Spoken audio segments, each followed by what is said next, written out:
to bring attention to overdose awareness and end the stigma around substance abuse. This is, as they say, a full circle moment for me, and it's truly a humbling honor. I used to dread coming home. For so long, so much of my sadness and my strife and my shame lived in this cold, dusted pocket of Appalachia. It was easier to avoid it than to lean into the pain. However, I stand here today, and I'm really trying not to cry.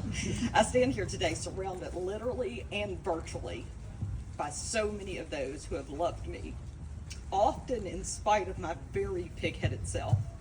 And I am filled with warm love, joy, and mostly hope for me and for all of you. When I see my in-laws and my friends from all stages of my life, and most importantly, my day ones, my forever ride or dies, my husband and my daughter, the greatest loves of many great loves of my life, I am overwhelmed with how damn lucky I am to stand here. All right, I'm gonna get myself together. I simply wouldn't be standing here today without them. These people have wrapped me in love that came in many forms, from teachers and guidance counselors at Bluefield High School who pulled talent out of me, to aunts who slipped a 20 in my pocket, to my gran who worked tirelessly at a shoe store to provide for my brother and sister and me when our world turned upside down, to friends, parents who asked me to stay for dinner, knowing that I may not have it at home, to my friends who kept driving out to find me when my fear of being abandoned told me to put distance between us. I was often incorrigible at best and downright nasty when I was at my worst, but yet they have remained. My parents' addiction changed me. It changed me from a quirky, warm kid who loved and laughed in a big, loud, open fashion to someone whose fear that she wasn't worthy of love made her pompous, bitter, standoffish, and angry. I was angry at my parents, at myself, and at everyone who didn't have to live the life I did. For the people who didn't have to get free lunch, or worry about the electricity being on when they got home, or their parents would be fighting or nodding out when they got home from school. Now, I know that I used that fear, masquerading as anger, to fuel me. It helped me get a scholarship to WVU and rise through the corporate world. And while parts of my life were very good during these times, that picture wasn't always reality. The fear and anger in me continued to grow. Then, my mom overdosed and died when I was 6 weeks pregnant. And 2 years and 10 days after that, my beautiful green-eyed little brother died alone on a cold slab of the Bluefield City Jail when a blood clot formed in his stationary legs and traveled to his heart. At that time, the anger mixed with the guilt threatened to unravel me. However, this time, I had something greater than myself to work through this. I had my girl. She deserved for me to find that joyful little kid again. She deserved me to be the grown-up I needed when I was little. It came in stops and starts, but when Conley first realized that she didn't know my mom, I sat down and wrote my mom a letter, telling her all that was left unsaid between us. And I'm going to read that letter to you now. Dear Mom, you've been gone for many years. Some days it feels as if you haven't been here for decades. Other days the shock feels as raw and fresh as it did on that bright, cloudless Carolina blue sky day when I learned you had finally lost your 30-year fight with addiction. I can still hear your voice. It's getting harder. I have to be very still, the room very quiet, but it's there. The voice which with one syllable could soothe all that troubled me, and in another tone fill my soul with anger, anguish, disgust, disappointment. Your voice, my mama's voice. When I hear you in my head, it's always your warm, dancing, smiling voice. It's the one I am holding on to, the one I don't want to fade, the one I wish I could hear just one more time. Your other voice, the one that cackled and spit and faded off like a dying robot in a late-night movie, was the last one I heard. It's the one that I tried to forget. But I miss your voice. I miss you. It pisses me off that I miss you. It pisses me off that you missed out on so many aspects of life. It shatters my heart that the day you died, alone in a sad, beaten-down trailer on the side of a muddy mountain, you didn't know that you had missed out on what should have been the most joyous experience of your life, being a grandmother.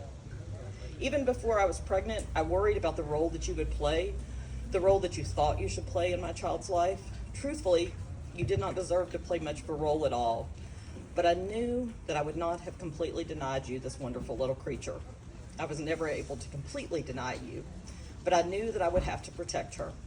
I knew I would not let her be exposed to the life that you led, as sad and unrealistic as it was. I knew it was. There was part of me, though, the part where that scared but trying to be brave, the sad but trying to be happy little kid still lives, which thought that maybe my daughter would finally be the push that you needed to become the person that you should have always been. However, that cycle of worry and make-believe came to a quick and bittersweet end on Sunday, November 9th, 2008. I was standing in my kitchen, in the house that I love, in the city that I have grown to love. You never saw my house. It's not a mansion, but it's warm, clean, comfortable, welcoming. It's filled with love and with laughter and with caring, loyal, supportive, loud, funny, trustworthy people. It makes me feel secure. You never step foot inside of it. You missed out on my house. Tony was outside of that house mowing the grass, and I had to get to him. I had to lean into him. Put the side of my head into the space between his chest and shoulder, hear his heartbeat. He saw that I was crying and thought that something was wrong with the baby that we had just learned I was carrying. I told him that you were gone, that it was, in fact, finally over. He wrapped his arms around me. He kept me upright. He smelled like leaves.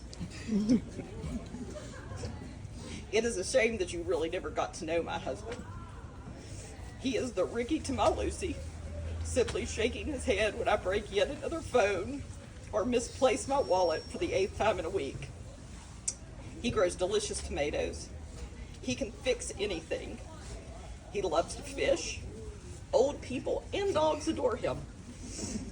His sense of humor runs from goofy to dry to raunchy. He is the hardest worker I know, and he can die about 387 different kinds of knots. When the zombie apocalypse hits, he is who you want by your side. He adores me, and I him. You missed out on my husband. You missed out on the father to Colleen Marie Lewis, who was born on June 17th, 2009 at 8:14 p.m., 7 months and 8 days after you died. She weighed 6 pounds, 2 ounces, and was a squatty 18 inches long. She was 2 weeks early, and she was delivered by C-section because she was stubbornly breech. For years, I said that I did not want to be a mom, said I had been a mother to my brother and sister, to you. However, I've never been more wrong about anything. A mom is what I was meant to be. Her mom was what I was meant to be. And I had certainly never been close to being a mother before. I had been an extremely scared teenager that was put into a situation where I had to take care of even more scared little kids. I did not do a very good job. I'm going to do a much better job now.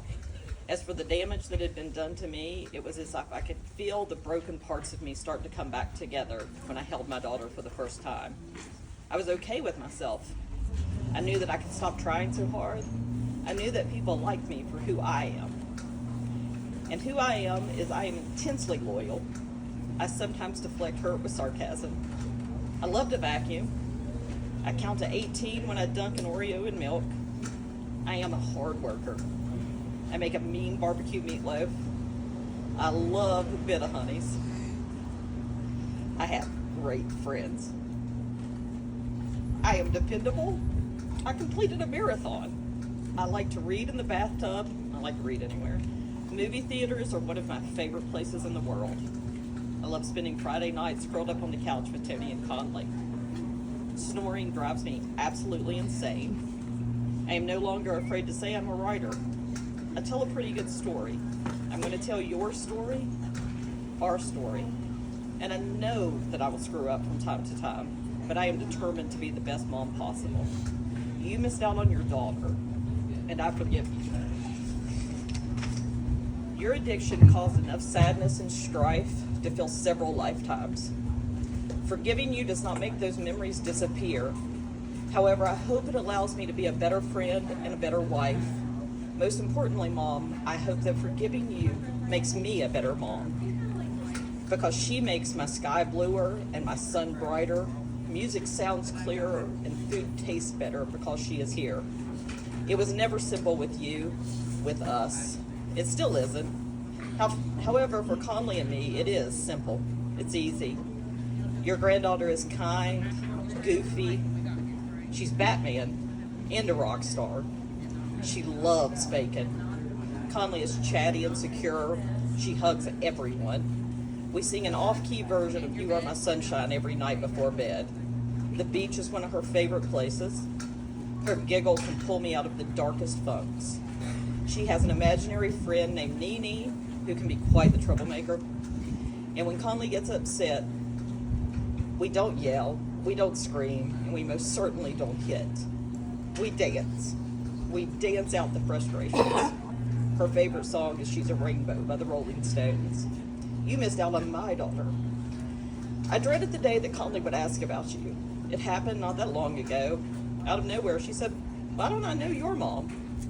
I told her that you had died and that it was sad, but that it was okay because you weren't sick anymore. She said that she wished she had known you because she would have brought you some chicken soup to make you feel better. She asked me to tell her about you, so I pulled her onto my lap and I said, "Your grandmother Star had a wonderful smile that was as warm as a spring day. Her laundry always smelled so good. She carried me off a mountainside when I broke both of my arms. She gave great hugs. She taught me to swim at Linkus. She took me for cherry cokes at the Flatiron. She loved orange sweet tarts. She introduced me to Janis Joplin. Law and Order was her favorite show, and she sure would have loved you. Mom, you missed out on you. I'm glad that our struggle is over, and I don't know what happens to us when we die, but I feel you with me, with us.